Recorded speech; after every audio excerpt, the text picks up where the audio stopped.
Dr. Marelli, she's a professor of medicine at McGill. She's a cardiovascular program leader at the Research Institute and associate director of academic affairs for cardiology at the MUHC.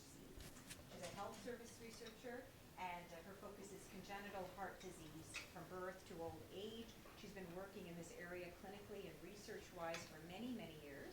Her work is funded by the CIHR, and she holds a much-coveted foundation grant, which lets her focus on her research for a number of years.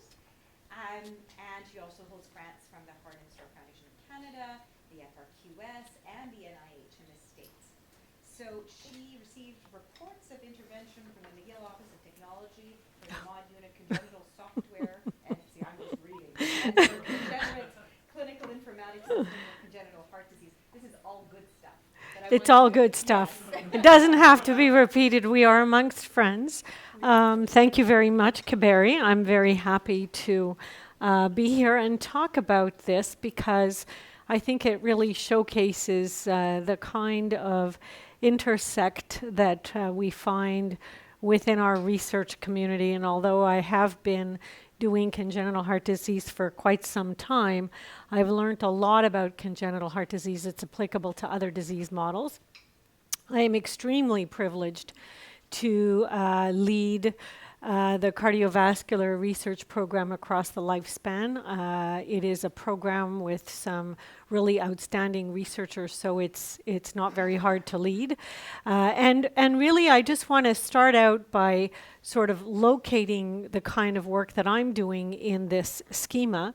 We have a lot of basic research activity in terms of activities and outputs. We are divided along 3 themes: vascular health, cardiac health, and complex heart health. We have health information and research networks, and our work is rapidly translated into policy. So there's a big policy application that emerges from the basic science piece. And within the complex heart health, we have several areas of investigation: heart disease in women, heart and brain disorders, and congenital heart disease. And this is where my work situates itself. So we have learned from congenital heart disease and looking at congenital heart disease, studying it for a long time, that it is one of those diseases where long-term survival now has resulted in 2/3 of the population being adults, which wasn't the case in the past. We've also learned that congenital heart disease is expensive, like many diseases that cross the lifespan and require highly specialized services. We've learned that it isn't just severe disease that is costly, but it is also other forms of congenital heart disease that are not necessarily severe. And I would say that this is work that we did starting with Andrew Mackey, who was here in pediatrics for a few years, and we did a lot of great work with Andrew. So this was a very good example of how we created the Quebec Congenital Heart Disease Database, which really crosses the entire lifespan. We have 28 years of data observation in over 80,000 patients, and this database is used as a standard worldwide. So one of the departure points in the kind of research that I am interested in, and some of what I'm going to be presenting, is the idea that congenital heart disease is managed but isn't cured.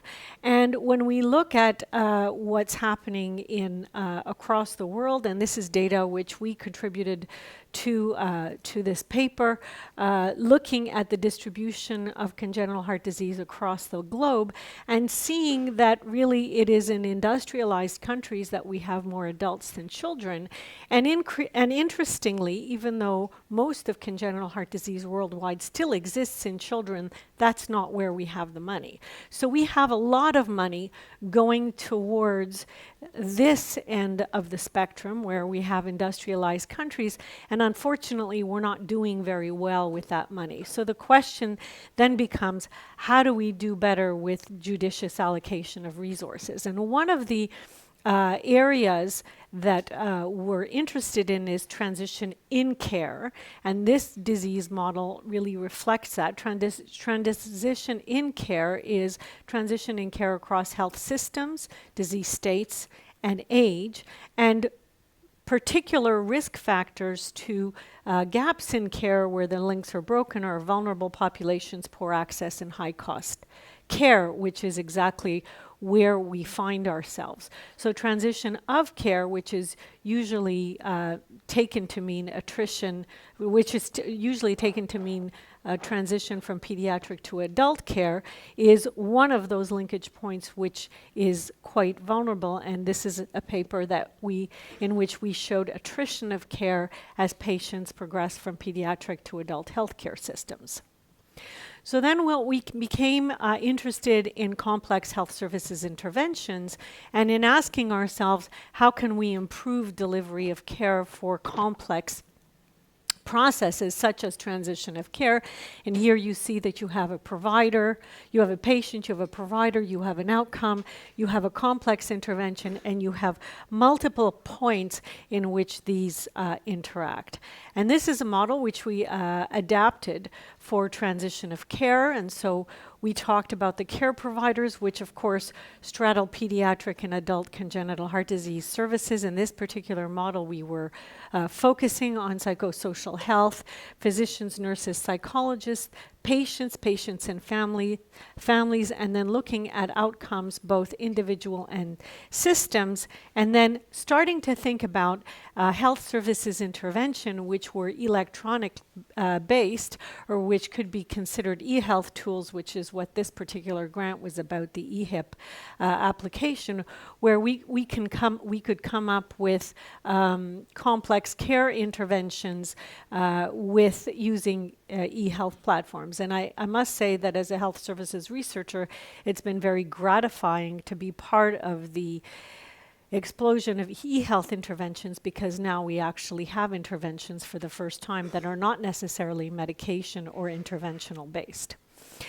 So we then realized through multiple papers and numerous studies where we started looking at systemic complications of lifespan cardiovascular disease that, of course, cardiovascular disease is a systemic disease. It affects almost every other organ system in the body. And congenital heart disease is a very interesting model which really magnifies that effect, and actually we're starting to talk about premature aging in this population.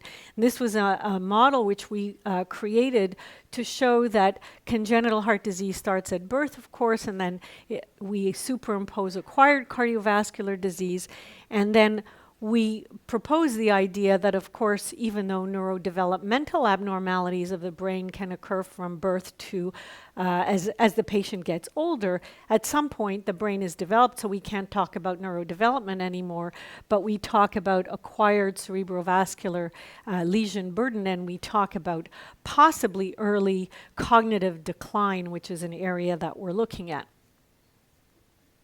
So here we have several intersecting lines of inquiry, which I thought were ideal to illustrate in this audience, because, of course, that's who we all are in this building trying to do research together. We have the child-adult intersect.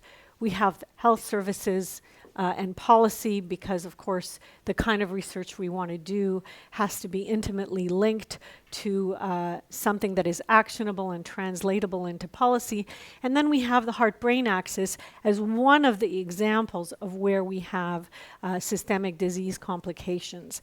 And the Child Bright Network was an opportunity for these intersecting lines of inquiry to actually evolve and take shape into some really interesting work. So the Child Bright Network is led here out of McGill by Annette Nenemer. It is co-directed by several hospitals, including the Sick Kids and in BC. It stands for Child Health Initiatives Limiting Disability Brain-Based Research, Improving Growth and Health Trajectories. So I just want to say at the outset that my work in this area actually has nothing to do with heart disease. It actually has to do with brain disease. And I have an interest in neurocognitive impairment as children with congenital heart disease grow. But the interesting thing is that as the kind of researchers that we're becoming in this environment, our research skills are translatable to other disease areas. So when Annette called me and asked me to get involved with this, I sort of scratched my head a little bit, but she was interested in my experience as a health services researcher and my experience with health information technology, and that's how I became involved with this project. And it's been absolutely fantastic. So the Child Bright Network is headquartered here at the MUHC. It's a pan-Canadian network for children with brain-based disabilities and their families. It can include congenital heart disease, but actually most of the patients we're studying don't have congenital heart disease. It is focused on creating novel interventions to optimize development and promote health outcomes. It is co-directed, as I said, by BC, Sick Kids, and here we wrote a grant proposal which the CIHR gave us $12.5 million for, and in addition to writing the grant proposal, we actually had to go and find another $12.5 million in matched funding, which really left us a little bit sort of digging into our pockets and going, that's really interesting that funding agencies are not only asking us now to come up with the science, but are also asking us to come up with matched fundings. That was a great experience in and of itself. There are 14 projects along 3 themes: Bright Beginnings, Bright Supports, and Bright Futures, which is where our project sits. So the objectives that against this backdrop, I want to just focus on the health IT intervention that we've developed in this context. And I want to talk about patient-centered digital health, why now? And then I want to talk about, in the context of this project, which is the READYorNot study, but this is the iReady intervention, which is the eHealth intervention which we've created. It's actually a mobile technology. How did we do it? What was the process? And how do we actually take what we're supposed to do and do it, which is engage patients, create content that is really specifically designed to our population, and then actually do a randomized clinical trial that will actually test the intervention.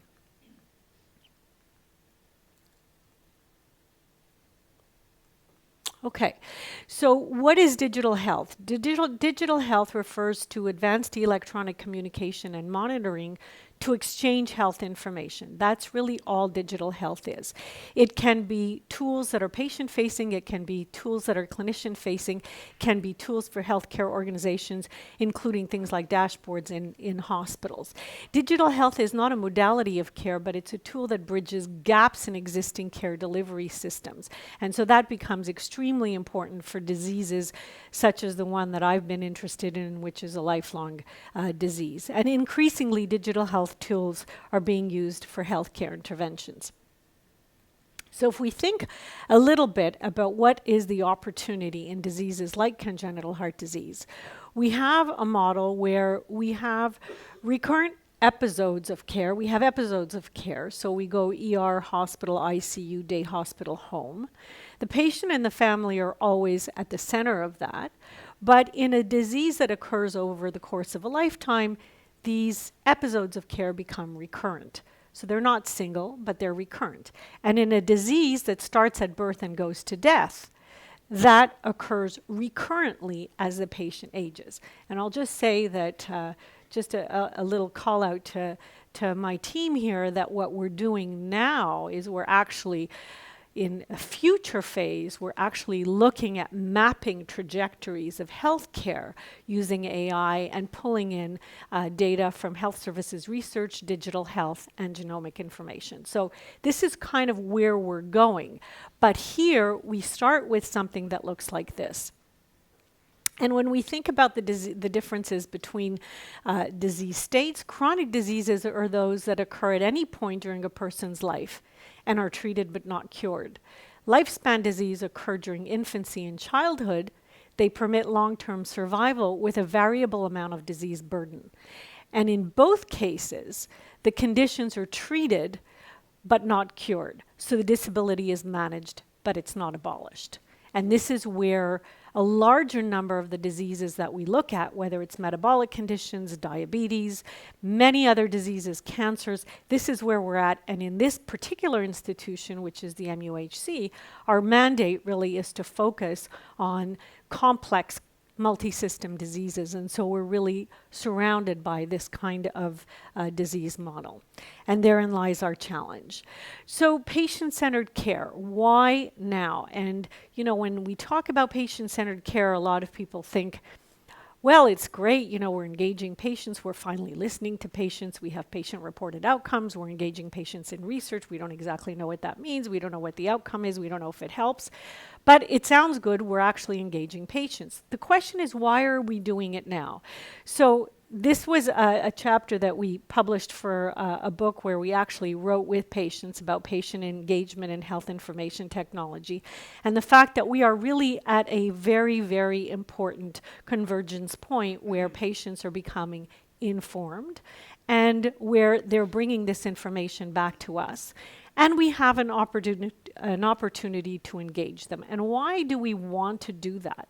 It's not just because we want to be good and kind and engage patients. It's because healthcare is costing a lot of money because it's getting more and more complex, more and more chronic, and more occurring across the lifespan. So this is Canadian data, whether you look at health expenditure as a proportion of total expenditure or as a proportion of provincial programs, it's increasing and it's not surprising.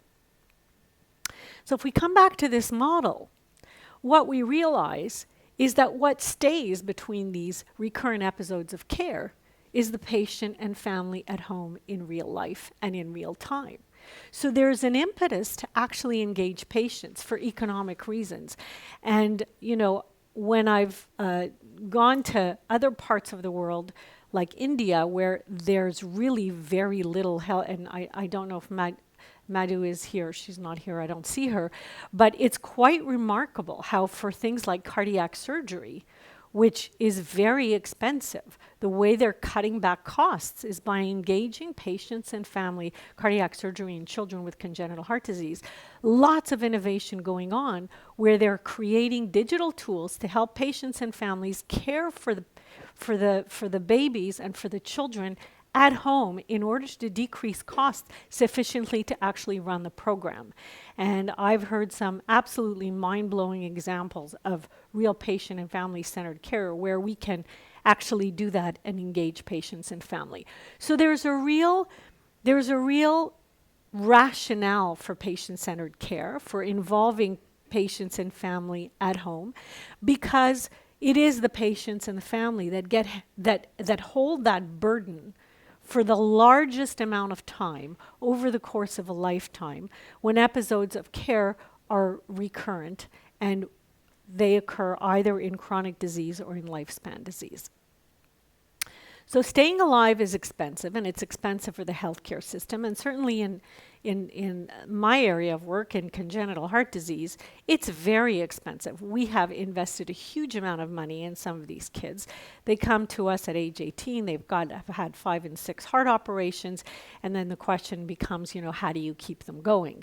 So engaging patients and families has become a very important part of what we do, and we see when we see these kids, they come in with their entire families, and their entire families remain engaged. And one of the things that we're trying to do is really teach them to remain engaged with their own care so that they become custodians of their health care, of their health journey, and of their healthcare destiny. That's what we're really trying to achieve.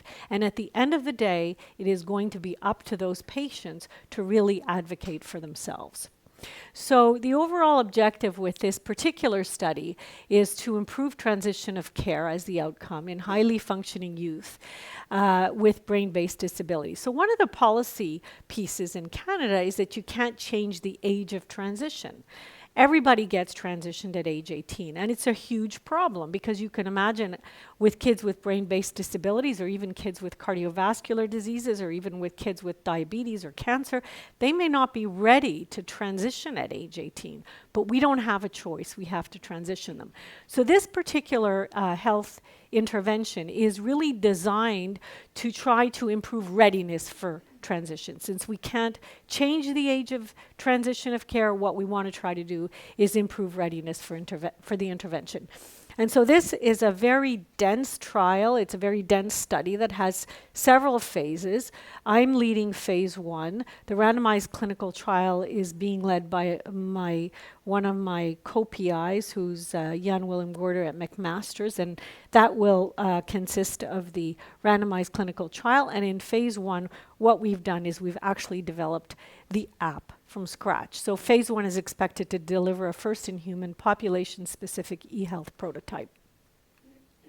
So just for this piece, for developing the app, within the Child Bright network, we're working with sick kids, we're working with MedLink 360 as our business partner, MyTax. We're working with several institutions, and we're working with McMaster's University, and I'll show you a little bit about how all of that looks. So we started out with existing tools, and we said, how can we put them together in a way that makes more sense for our population? And I'll show you how we developed this app, but we ended up really developing something that was completely new. So we have 3 teams. We have the HIT team, which is in Montreal. We have a content development team, which is a transition psychologist and information content team, which is in Toronto. And we have the stakeholder engagement and qualitative analysis team, which is in Hamilton. So just for this particular piece, we have about 15 people working on 3 different sites. So how do we actually do this in partnership with patients? Well, we start with stakeholder engagement and qualitative analysis. So we have that team in Hamilton, which is engaging patients. And how do we do that? This is being led by Jan Willem Gorder, who's my co-PI, and Ronan Rosenblum, who's a close colleague from the Women in Brigham's. We started with a family advisory council and a group of stakeholders, parents, youth in transition, young adults post-transition, as well as a number of active members from the healthcare delivery community. And over the last 18 months, we started with an accelerated and fairly intense amount of work looking at what stakeholders wanted. We've had PFACC meetings, focus groups, and we've integrated video testimonials in our app. The patient and family, the PFACC meets monthly, very religiously, and the team in Hamilton has done an amazing job of gathering up all this information to inform our work. So basically, we start with the 3 teams. We have the qualitative analysis and the interactive stakeholder sessions. We try to find out what the stakeholders want. What are they trying to get out of the e-health technology? We're asking about their experiences and their expectations. We're learning about what successful healthcare transition means to them. And from that, we got a fair bit of interesting feedback. We learned that they wanted an integration of the app into their healthcare system. We learned that transition for them was really a holistic concept. So we had to make some choices. They wanted everything in transition of care, from sex education to career counseling. So you have to take all of that, and then you have to sort of narrow it down and recalibrate the expectations in order to actually achieve something that is workable. They wanted the technology to be simple. They wanted us to provide them with education. They wanted to be empowered. They wanted a technology that was dynamic rather than static, and they wanted a strength-based approach. So with that, we go to our content development team and our psychologists, and we say, okay, let's work on creating and designing a program specifically for this population, and that's what we did. So then we set out to set a cognitive curriculum for transition of care. And in a transition of care, which is a complex health services intervention, it's a complex link in the health care system. We have pediatric care providers, we have adult care providers, we have parents and guardians, and we have patients. And so in the first iteration of this tool, we couldn't make a tool for everybody, so we focused on the patients as the final common pathway that was going to be the subject of this app that we developed in its first version. So we started to focus on that. And we based our development of the content on principles of cognitive learning together with our psychologists. And cognitive learning is the theory that defines learning based on acquisition of information about the environment. And several principles of social learning theory, environmental and cognitive factors, the importance of modeling positive behavior, and I'll show you how we actually imported that concept into the app. Interactive design features, knowledge is measured, learning curriculum is designed, and then the knowledge is tested again, and then the tailored communication with reminders and incentives. So we created content that occurs in 5 modules. Introduction to transition, knowledge is power, communication is key, time to take charge, and going to the other side. And within each of these modules, we have several pieces that the patient goes through in order to complete this cognitive curriculum. And we integrate at various points some of the tools that we were interested in, that we had discussed with our PFAC, and that became interesting to them to have integrated. So that's how we developed this piece. So based on the social learning theory, environmental and cognitive factors, and modeling positive behavior, we created a coach or a mentor. We created My City, which is a visual depiction of a city which has all the different components that the patient learns to navigate through as part of their healthcare journey. And we created a learning environment that the patient moves in and out of during the app. It's an interactive design features that includes pop-up quizzes with mentor teaching, videos for education, a challenge or activity to activate the next step in a module, an opportunity for self-evaluation, and then tailored communications. Each module starts and ends in the same place at the clubhouse. Welcome back, summary, what's next, messages from the coach. And then we have a toolbox with resources and then placeholder for activities. So in this manner, we really created something that was tailored and recurrent across the development of the app, based on core principles of cognitive development and learning.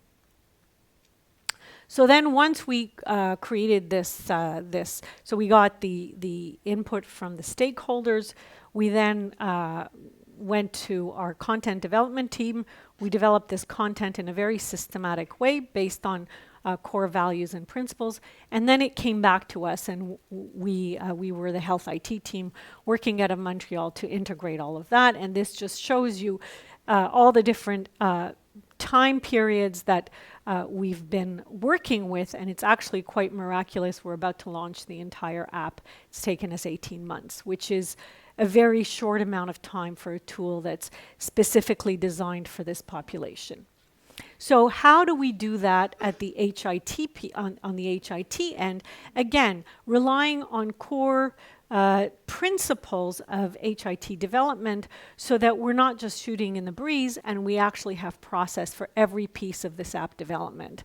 So we work with principles of Agile Software Developments, which means that we have individuals and interactions that are versus fixed processes and utility. We're developing a flexible software, which means that our CMS has to be very robust. The CMS is what's in back of the app, in order to be able to change and in order to be able to adapt as we go along. We work in collaboration versus negotiation. So we don't necessarily choose, we constantly collaborate, and we're trying to work in a way that is as dynamic as possible, responding to change. So the agile life cycle is what we use to ensure success. So we start, we release, and then we go back and we iterate. And that's what we've been doing monthly with the PFACC, every single month. So we started actually by creating these frameworks, these wireframes. We actually worked with design people, we drew them, and we would sketch out what the different pieces would look like, again, using the content that was created by our psychologists. And then we filled it in. This is an example of our city. This is an example of a room, the city, street, coach message in the house or bedroom. So in all, we ended up with 35 storyboards for each of the 18 units in 5 learning modules, and then we interjected videos. And one of the things that was very interesting is that we actually used a company called Spectrum to create the videos. They're known for engaging people with autism. We actually have a drop box where patients can actually record themselves and put themselves in the learning process. So we did some very innovative things using patients, not just as helping us to fuel our creative power, but using patients to use themselves to advocate for their own needs and to say in their own words what they wanted. So for each module, there's a recurrent structure based on the content which we developed, based on the principles that I showed you. So for each module, welcome back to we always start at the lounge. We summarize the last section. We talk about what's next. We start with an introductory quiz. We then go into a lesson. We review what we learned. We have our lesson. We have video content. We have another challenge. And then we summarize. We get a reward. We get a trophy. And then we come back. And we do that repeatedly in a repeated pattern. You have to remember these are kids with brain-based disabilities. They're all under 18. We're just working with children here. And so we're working at a level of about grade 6 to 8. And so we really adhere to these principles of cognitive learning. In fact, these are principles that apply to adults as well, but we've really designed our product to be population specific. So content creation and app definition, we illustrate, we program, we test, we video record, we have our Child Bright team here, then we launch, we deploy. And now we're going to keep iterating the product as we go forward. So we start with qualitative analysis that adheres to patient and family-centered care principles. We learn what the users and the stakeholders want. We then choose from there what we can do realistically and comprehensively and with high quality. We then continue with developing a curriculum that adheres to principles of cognitive learning theory. We actually develop a well-characterized, robust curriculum working with psychologists. So we work with our content development team there. And then we start to create the HIT intervention, which adheres to Agile Software Development and which is responsive to creative knowledge translation. And then we pursue that with a full development of the app. It is no longer a question of whether or not digital health is going to be used. It's only a question of how.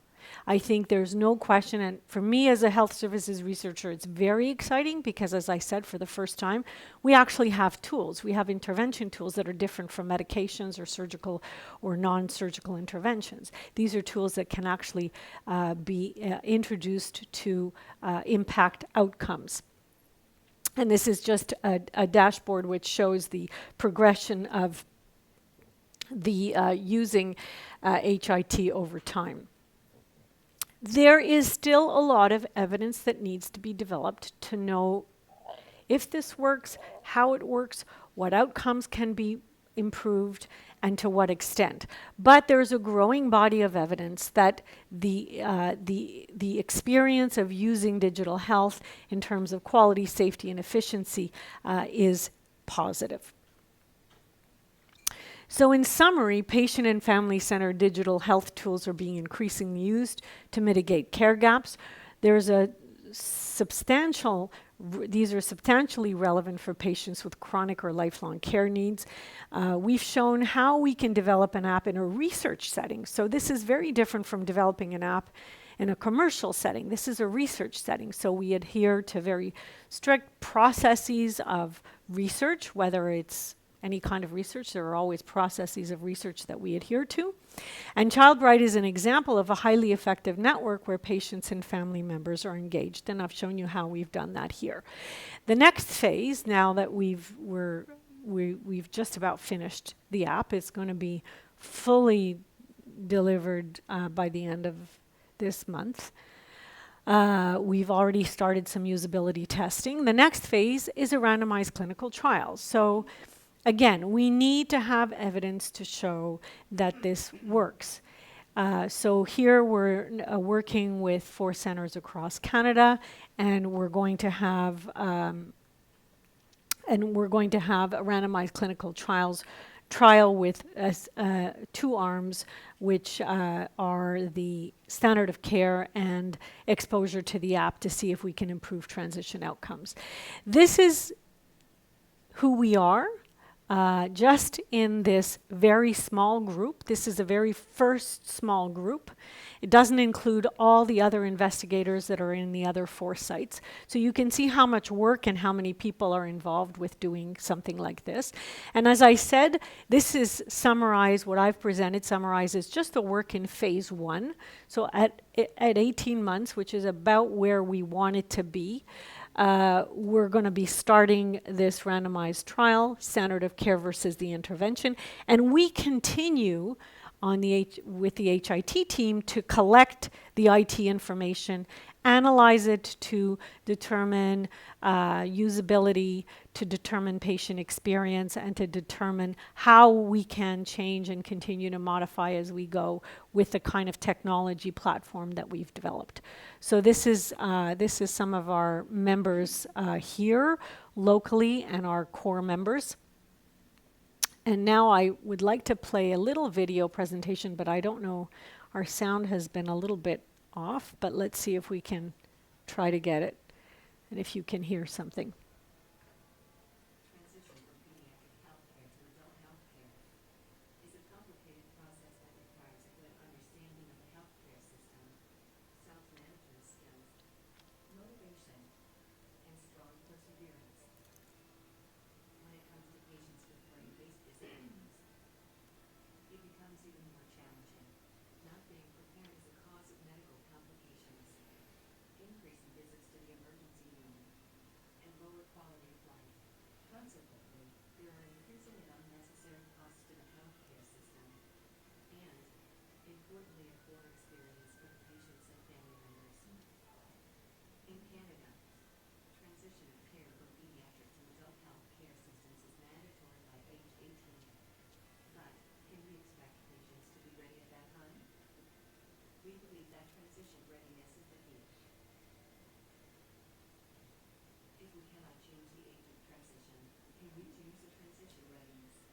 By preparing patients and teaching them what they need to know to improve this important time in their life.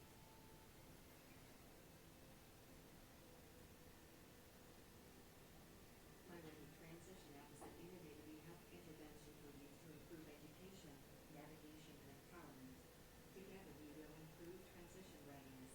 The essence of the app includes elements of identity, who you are, knowledge and understanding, personal control, decision-making, and enabling others, for example, by asking for help.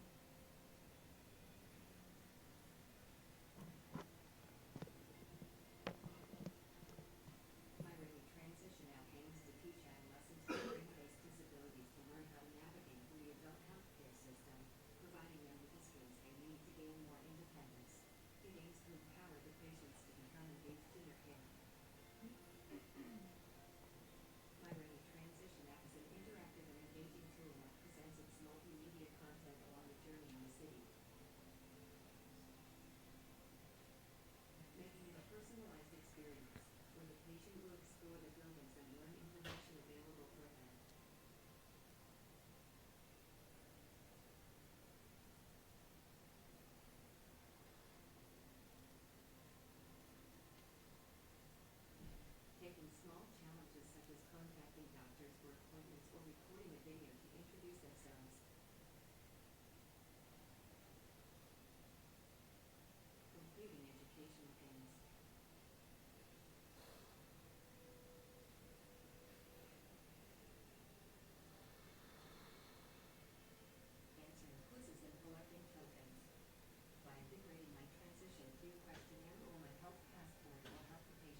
patient's learning process and guide them along the journey. The mentor will accompany the user and remind them on the tasks and challenges to complete.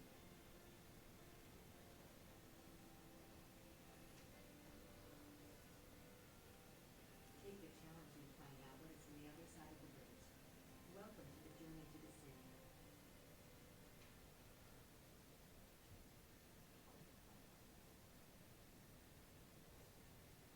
I think that's it. Very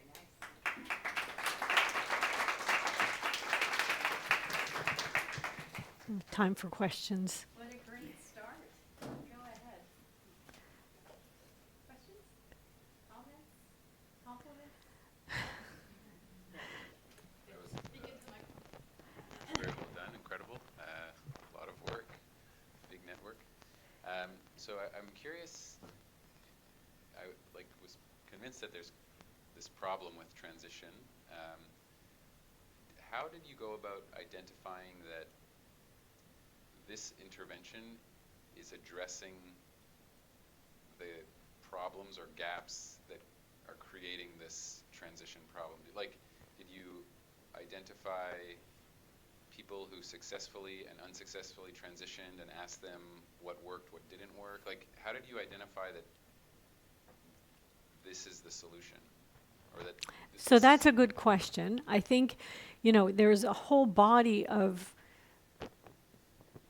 medical work that identifies risk factors for poor transition. And these are very wide-ranging. They have to do with personal factors. They have to do with disease severity factors. They also have to do with where you live and how you live and your socioeconomic status, etc. What we did initially is we actually sat with a group of 18 stakeholders, including patients, families, etc. And we identified the problems from their perspective that we could act on. So, this app is not going to change the healthcare system, right? It's not going to magically make appear more specialists on the other side. It's not going to allow me to hire more people in the mod unit. It's not going to do that. But it's going to empower the patients to advocate for themselves. And a big part of what we know is that they fall through the cracks at this point because there's no mechanism for them to go to the other side.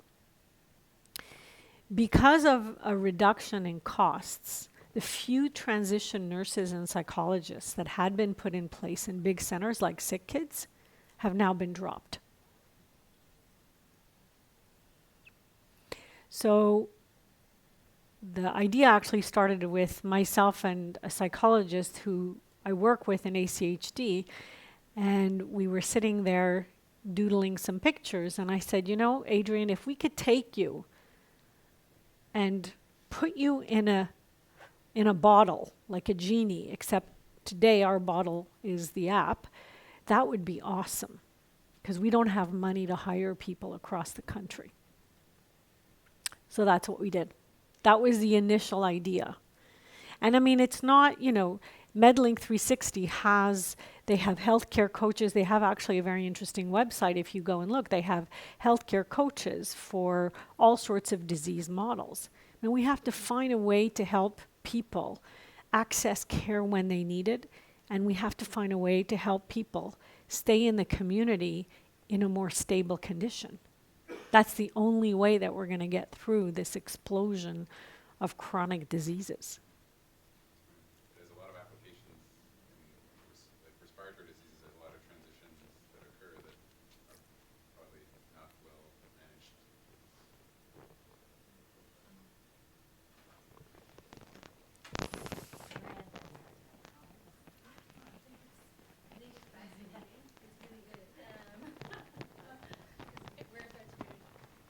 Transition project ourselves. We have an RTC that we're starting that's funded by CHR, but ours is more peer support and it's group education, but it's in diabetes, so it's a completely different field. My question I actually do have a question about the app. So these patients that you're going to be recruiting, have disabilities, right? They have developmental delay and and cognitive disability. So is there exclusions on the Okay, that's a really good question. So we actually have a scale that we're using.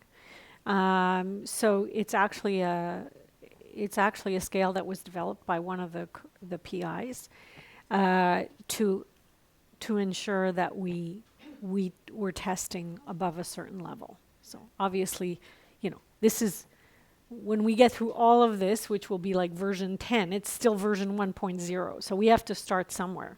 I think it's not so different from what you're talking about. We chose to focus on the patient, but focusing on the family and the peers is definitely the next piece. But, you have to sort of do one piece at a time. Eventually, it would be extremely useful to take this, and a lot of the parents are asking us, they want to go into this thing. They want to be able to help.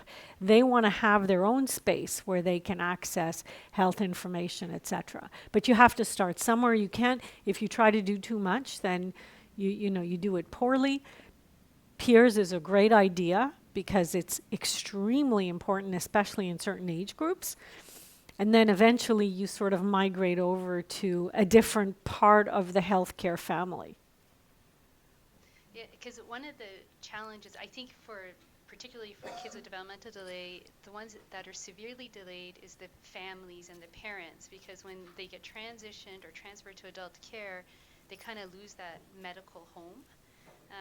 And so I think, like, even in diabetes or for developmental delay, it'd be nice, like you said, something for parents also, to help parents make that transition, because it's a big deal for them and they're scared of that transition. Yeah, I mean, this is not sort of the final solution.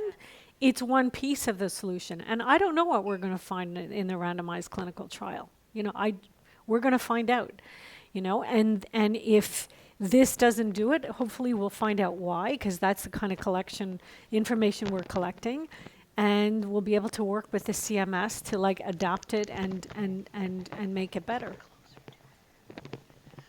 Ariane, that was great. It's great to see this innovation coming into our type of research. I had an ethics question. Yeah. And that is, all the data that you're going to be accumulating from the usage of the app, is that, have you been able, what kind of ethical challenges have you been able to overcome? Yeah, privacy, you mean like how many confidentiality, times somebody uses the app, or how many times? You had a slide on that where data is on going to usage be, or time So that is delays denominalized data.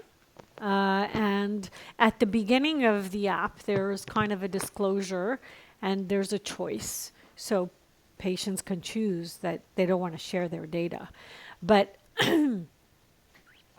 phase 2 of the trial is going to be the randomized clinical trial. But from our end, we have to manage this whole platform. When the thing crashes, when people, we have to keep track of, I suspect that they're going to find this too long. This was a struggle we had with our psychologists. They wanted something very complete. I suspect that this is going to be too long for them. We need to know what they're dropping, what they're not completing. These are things that we have to know as we go along in order to make it better. But that's fairly that's non-invasive data. That's very non-invasive data. And then this idea of that we came up with recording yourself and then dropping that into kind of a space, an electronic space, which is like a Facebook equivalent, but with videos. And that, goes to more ethical questions about, sharing your identity, etc. But that comes with a lot more screening questions. So have you had the RCT approved by ethics committees yet? Yes, You have. absolutely. Yeah. So we're just going through the approval process for here, but McMaster's had it approved at McMaster's, and I think McMaster's and Sick Kids are approved, and we're using their version. And actually, we're getting San Justine is involved, and I'm hoping that McGill, the MUHC is going to be, recruiting a lot of patients as well. So. And you have about the French-English thing. Yeah. So San Justine is paying for the full translation. Yeah. Thank you. Great. Congratulations and good luck.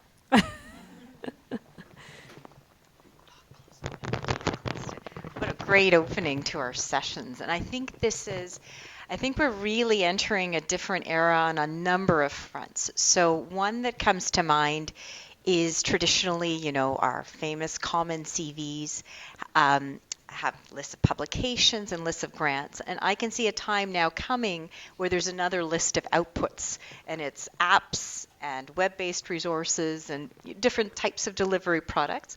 Because I think a lot of what we do in terms of therapy and therapeutics, as Dr. Marelli rightly commented, is on kind of algorithmic approaches to care that we take for granted, but really rationally thinking of the sequence is complex. I've been doing it, a lot of us have been doing it, but being able to turn that into something that many people can use is, I think, a real achievement. I'm going to be really interested to see the papers that come out of it from the qualitative piece that you've done. So the sort of the interviews and that sort of that whole development end, and then you have the app, and then as Teresa was commenting, all of the usability metrics and what is dropped, what isn't. That's a beautiful iterative approach that I think we all need to learn from. And then you have the app, and then you'll have the RCT. So really, when we talk about an evidence-based tool, there's really an opportunity to bring epidemiology to a field that I think has largely been a little hit and miss. A group of people have a good idea, and then that becomes something that people have to look to for care, which is not as good. So, and I know we have this initiative. We've all heard of Nikki Pye's self-testing, her HIV app. Emily McDonald has been doing important deprescription-based work and an app and a resource for that. So there's a lot of exciting developments. Our wonderful core researchers. So thank you for opening this.